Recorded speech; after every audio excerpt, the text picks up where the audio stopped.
ka.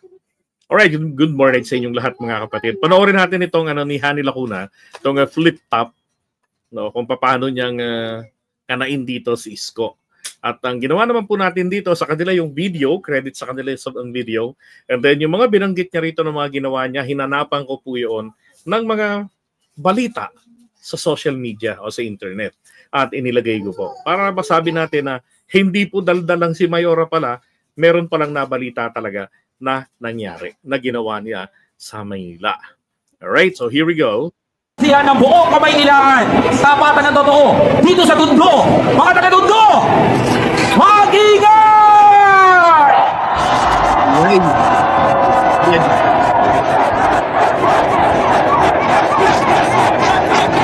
At ngayon, hindi na ako magpapaligoy-ligoy pa. Sa kaliwa ko, isang mamamayan na gustong maliwanagan. Sige!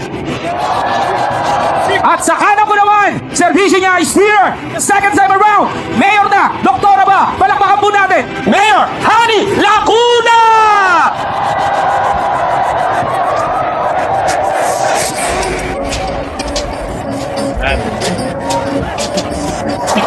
Alright, sige. Pogi, ibuga mo na ang tanong mo.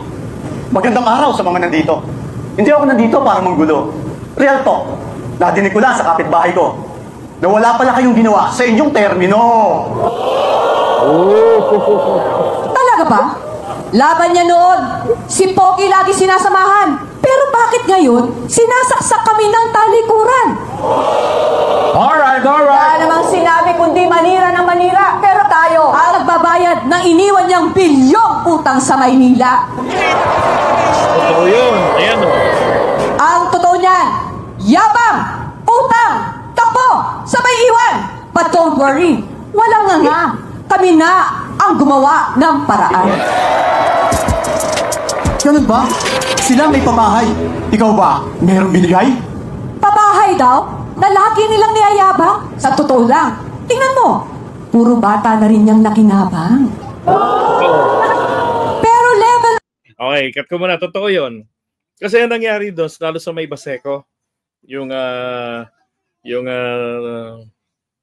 pabahay niya doon. So ang renta doon is 2.5 monthly. Ang mga squatters na nakatira doon, yung mga informal settlers, ang kita lang nila sa isang buwan ay 2.5. Ay no, not 2.518, mga gano'n, 2,000, ganyan. Isipin mo din lang kayang bayaran yun. So nung nag-opening noon, sila yung naging beneficiaries. So nagkatirahan silang maganda. Ang problema, ilang buwan lang. Hindi sila makabayad dahil hindi talaga nila kaya. Na yung kanilang kinikita, hindi naman nadagdagan. Nagbabalat lang sila ng sibuyas na binibili nila sa Delpan, tapos binibenta nila. Diba? So pabigat. Ang nangyari ngayon, ang nangupahan na doon mga taga City Hall, yung mga bataan ni Isko, mga iniwan niya kay Lacuna, na nagtatamad-tamad sa trabaho para pumangit ang imahe ng Manila sa panahon ni Lacuna para mag-giveaway, 'di ba, sa pagbabalik pala ni Isko Moreno na lilinisin natin uli ang Maynila. Yan ang pinagmamalaki naman ni Isko, yung mga pababahay niya. Na ang totoo po, yung mga yan naman is unli utang. 50 anyos ka na nagbabayad yan ng upa. Pag hindi mo na kayang magbayad, aalis ka na. Kick out ka na sa tirahan mo. Paano kung at the prime of your age, di ba? Tapos nung matanda ka na, senior ka na, lahat ng pinaghirapan mo, wala pala. Di ba? Aalis ka sa tinirahan mo. Paano kung wala kang kapamilyang tumanggap sa'yo, di homeless ka? Pakalat-kalat ka sa kalye ng Araneta Avenue dito sa Quezon City. Kasi dito na pupunta yung mga homeless nila eh. Huhulihin, nung panahon niya huhulihin, dito iba nabagsak. Yung iba natatakot sa kanilang maagawan ng kariton, dito dumidiretso. May mga nahuhuli kami dati. Tuloy natin to. Up na ang ginawa namin. Lupa man o kondo. Tsaka lang, sinisiguro ko, yung titulo, mapapasa inyo. So, ang style nga niya, sabi nga dyan, rent to own. Diba? So, renta ka, yan na yung bayad mo. Pagka nakompleto mo yon, tapos ng panahon, diba, magiging sa iyo yung iyong hinuhulugan.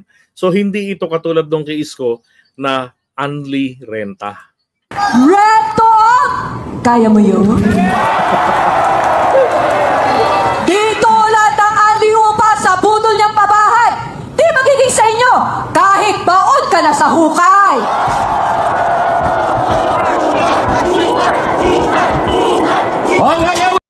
Alright, sabi ni Michael Pangan, shoutout po. Shoutout kay Michael Pangan. Kaano-ano mo ang asawa nito, ni Hani Lacuna?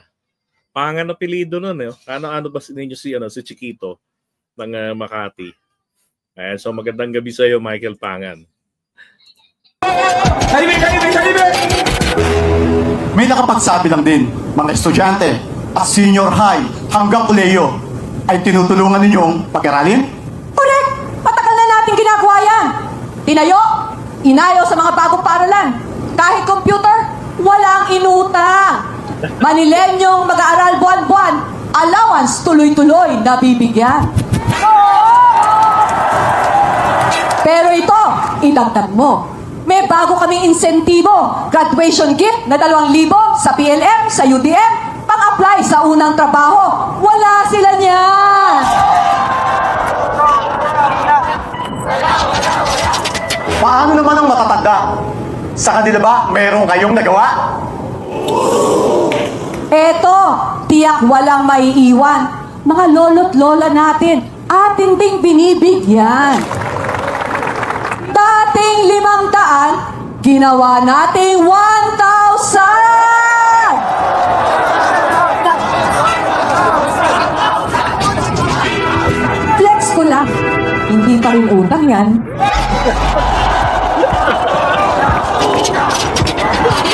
Alright. Move on na tayo sa mga tao. Paano naman ang trabaho? Eto ang totoo. Nasa termino ko, tripling katao may hanap buhay. Di tulad nung panahon nung nauna na puro pabibo. Etong huling taon, 30,000 Manilenyo. Totoo ang pag-asenso. Nabigyan natin ng trabaho, lagi kang kasama, at may kalinga sa iyong gobyerno. Palasakit sa walang trabaho. Di ba yan ang gusto nyo? May iba naman, mga ospital na bago. Bakit hanggang ngayon nakakandado? Ang tinayong ospital, napilitang ikandado sa standard ng DOH, ay totoong hindi pasado. Super mega health centers, aming binuo sa medical equipment, mas bago at kumpleto. Cancer center, sa ating palang magiging totohanan. And take note, hindi pa rin yan galing sa mga utang. Panis! Wala silang ganyan! Paano naman yung ano?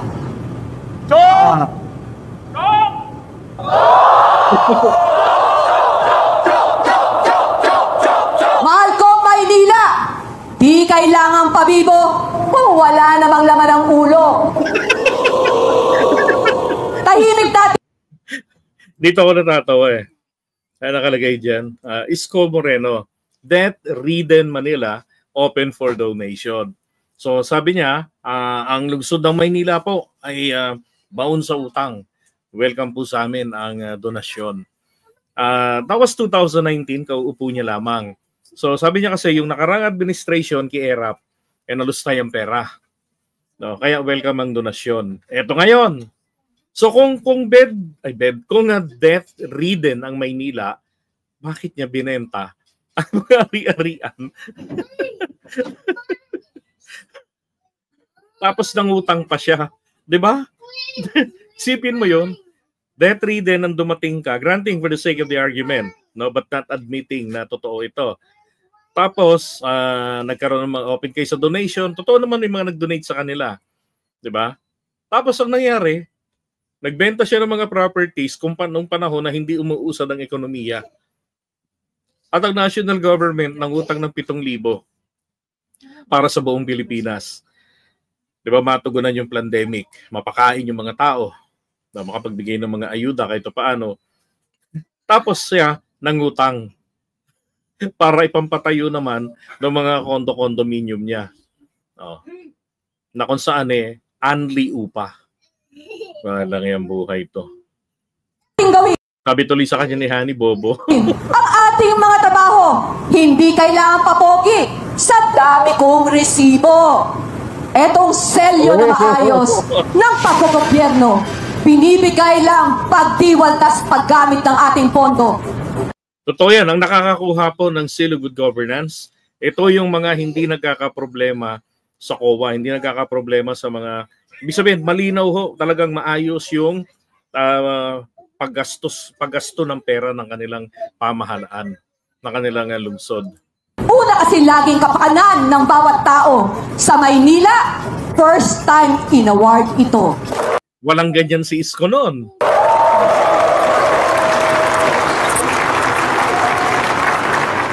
Doon nga ako natatawa kasi ang daming mga 17 yata yung mga LGU rito sa Metro Manila. Parang ang Maynila na lang ako ang hindi pa nakakakuha. And then on 2024, nakakuha niya ng Maynila. Totoong pabangon tayo sa utang na sa ating bumaon. At di lang yan laway na sinasanla. Di pangako na galing sa nguso. Make Manila utang again? O programang totoo at tagos sa puso. Bongga, ni Trump mic.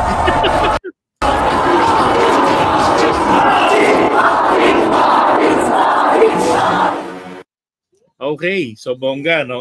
Ang galing ng flip top ni Mayora. Sabi nga meron bang ganyan si Isko? Sabi nga ni Mami Peng, oh, Isko, baka gusto mo namang sumagot.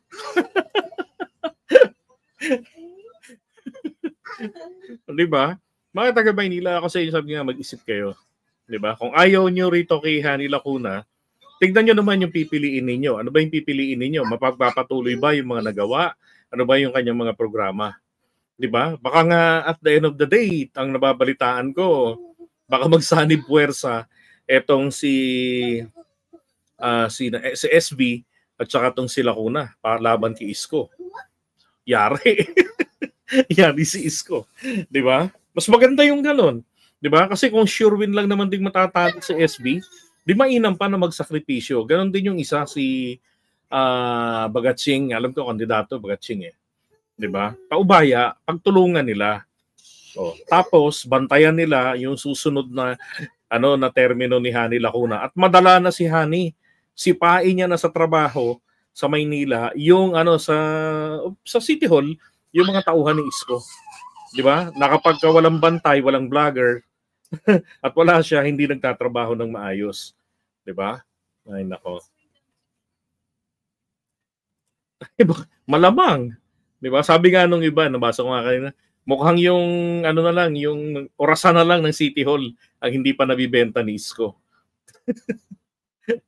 Grabe, no? Hindi, pagbabalik naman niya kasi dyan, portrayal niya na yan ng sarili niya, ihanda niya yung sarili niya para sa presidential election niya sa 2028. Tapos nadala kasi siyang tumakbong senador Noon naman kasi hindi siya popular. Ngayon popular siya Di ba? Malaking chance niya sanang manalo. Ngayon, ang binabalikan naman niya, ayaw niyang dumaan sa mababa, gusto niya biglaan. Magbi-presidente. Or mag-vice-presidente naman, Kisara. So, yung pagpunta ni Sara Duterte dyan, nako, it could be a, sabi nga nila, suicide. Yun nangyari sa kanila dyan. Diba? Kasi kahit papaano diba? Kahit papaano, may mga nasaktan na mga botante niya, ng mga Marcos loyalist. Kaya lang, diba, yung pabayaan mo na babuyin. Kasi kahit nakalaban mo sa politika, para sa akin kahit nakalaban mo sa politika, may pinagsamahan kayo. Pare-pareho ang pinaka-apelido nyo, Manileño kayo. Tapos ipababastos mo lamang sa taga Davao City. Di ba ang pangit nung ganun? Pinag-import ka pa ng para lang mambastos. Mainam sana kung yung in-import mo na Vice President, may mga maibibigay na words of wisdom, di ba? Encouraging words, yung mala Pope, yung kanyang presensya. Hindi yung mala demonyo yung kanyang presensya. Yan ang mali ni Isko ron isa sa mga pagkakamali ni Isko. Kasi nga, masyadong malaki yung ulo, mayabang, di ba? Pabibo. Ay, nako. Alright, so iwan naman natin ito. Stig si Mayora, no?